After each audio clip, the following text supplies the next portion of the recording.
You're watching Dolphins Today. Mitchell Renz here from Chat Sports, ready to walk you through the latest news and rumors around your Miami Dolphins. Before I get into today's show, if you always find yourself looking for the latest news and rumors, even though it's the off season, and if you want videos 100% free, all you need to do is subscribe to the channel below. Brian Flores, not a top 15 head coach, at least that's according to CBS Sports. They went ahead and they ranked every single NFL head coach entering the 2021 season.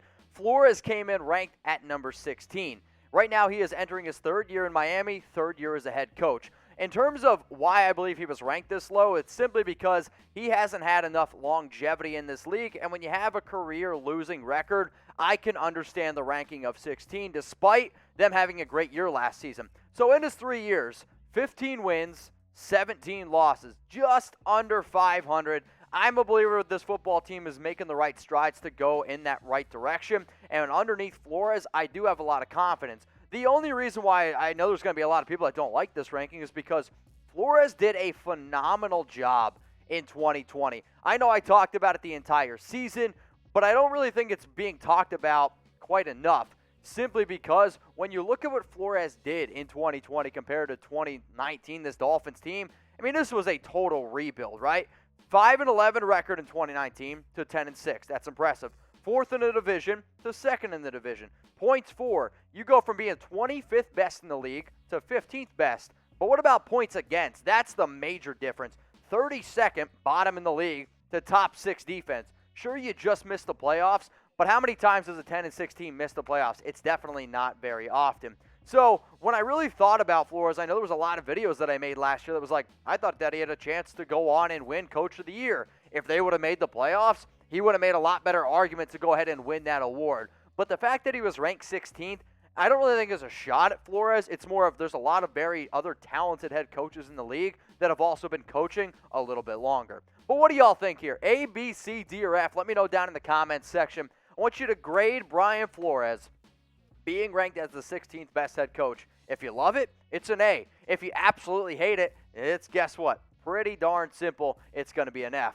In terms of some of the other coaches that were ranked ahead of him, 1 through 5, don't really have any disagreements here. Andy Reid, Bill Belichick. Some people might get mad that Belichick was too, but I kind of like that Reid's number 1, honestly. 6 through 10, a lot of very talented coaches here as well. Bruce Arians just coming off a Super Bowl victory. Matt LaFleur had the MVP. Mike Tomlin, the fact that Mike Tomlin was able to deal with Ben Roethlisberger, Le'Veon Bell, and Antonio Brown and win games, maybe that doesn't get enough credit. And then 11 through 15, these are the coaches that were right before Flores. Shanahan, Reich, I don't really have any disagreements there. Stefanski's did a phenomenal job with the Browns, right? Mike Vrabel's done a great job with Tennessee. Mike Zimmer has the longevity. It's like there's just a lot of very talented coaches here. Speaking of talented coaches, the AFC East is absolutely loaded. Bill Belichick at number 2, Sean McDermott at number 5, Flores at 16, and first-year head coach of the New York Jets, Robert Saleh. If Saleh can do for the 49ers defense, and maybe kind of, I guess I should say, if he can do for the Jets what he did with the 49ers defense, that's what I was looking for, then this could be another coach that we could see probably in the top 20 next year. So be honest with me. Is Flores the third best coach in the AFC East? Y for yes or N for no? These shows are about being honest. And as much as I love Flores, he is, as it stands right now, the third best coach. I can't put him ahead of Belichick just simply because it's freaking Belichick. The dude's got 6 rings. And then also McDermott, what he's been able to do for Buffalo. But if Flores and the Dolphins can take down the Bills this upcoming season, I believe he deserves to be ranked a little bit higher. If you're looking for exclusive Dolphins videos, if you want more content around your city, it doesn't matter what your zip code is, the Newsbreak app, it is applicable for you. How do you go ahead and download this free app? You go to chatsports.com/DolphinsNB. So on your iPhone, on your Android, I want you to go to that link below. It's also in the comments. It'll be in the description. It's going to take you to the App Store. Then you download the free app, search Dolphins Today, and then give us a follow. It's by far the easiest way to stay up to date on everything going on in your city, plus a little bit of Dolphins news. So here at Chat Sports, we got a bunch of different channels, and the channel that y'all are closest to on Newsbreak is our Atlanta Falcons page. So if you guys could, when you look at the numbers right now, the Dolphins, they're at 853 followers on Newsbreak. The Atlanta Falcons are at 919. If you guys are competitive, which I imagine you are, let's go ahead and let's catch the Falcons. So how do you do that? Remember, download the Newsbreak app at the link below. Then in the right-hand corner of your screen, there's a search bar. Click Dolphins. Give us a follow. Let's go ahead and pass the Falcons because I know you guys hate losing to anybody from Atlanta. Andrew Van Ginkel is the best contract on the Miami Dolphins. Well, that's at least according to Bleacher Report. They released an article regarding the best valued contracts for every NFL roster entering the 2021 season.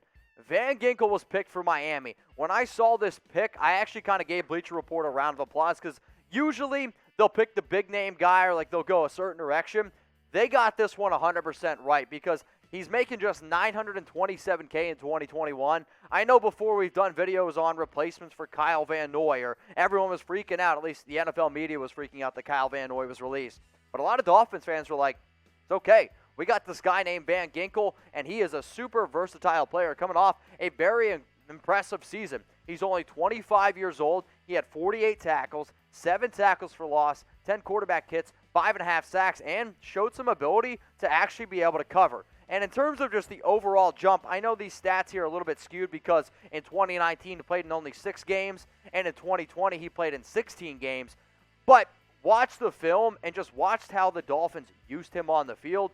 They have so much confidence in him, and they have so much confidence in him being a better football player, which is, I'm telling you, the biggest reason why Brian Flores and company was okay saying, all right, hasta la vista, baby, to Kyle Van Noy, and also making a few other moves this offseason. So I want to play a game here, all right? I'm not going to put on my full Saw mask here if you want me to go, want to play a game? So go down to the comments section and rate Van Ginkel from a scale from 1 to 100. Think of this as like a Madden rating, right? We've all created a player at some point in time. So think about his attributes, think about his skills. How would you rate Van Ginkel from a scale from 1 to 100? I'm going to go ahead and give him a 78 overall ranking, which is just below a B, so he's just below a good player, but he's an above average player. Can he take that next step in year 3? I think he has the athletic ability, but until I see it, I can't fully go ahead and give him a higher grade. The versatility is impressive.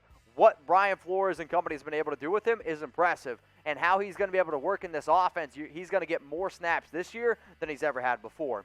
So here's what Bleacher Report had to say on Van Ginkel and why they decided to go with him. The Miami Dolphins exploded in 2020, and one of the faces of the coming out party for the opportunistic, wow, get it together, Mitch, and often dominant defense was the 2019 fifth-round edge defender Andrew Van Ginkel. The 25-year-old under-the-radar playmaker recorded 5.5 sacks and forced 3 fumbles while earning the 13th highest grade at the position from PFF, and he did all that in exchange for $752K. No wonder the Dolphins were willing to move on from veteran Shaq Lawson and Kyle Van Noy just 1 year after handling both lucrative long-term deals. So what do y'all think here? Is Van Ginkel's contract the best on the Dolphins? I want you to type 1 for yes or type N for no. If you're going to go ahead and type your 1 for yes, what I want you to do is let me know why. And if you're going to type your 2 for no, be an overachiever and tell me which player has a better contract. When I started this video, I said subscribe if you're looking for Dolphins videos. And if you're still watching, I did the right thing. That means you enjoyed today's video. If you want more Dolphins videos this entire offseason, we are getting close to July. Actually, I think we are in July at this point. August is preseason, then it's the regular season. This is when it gets really fun. So make sure you subscribe. That way you guys don't miss a thing.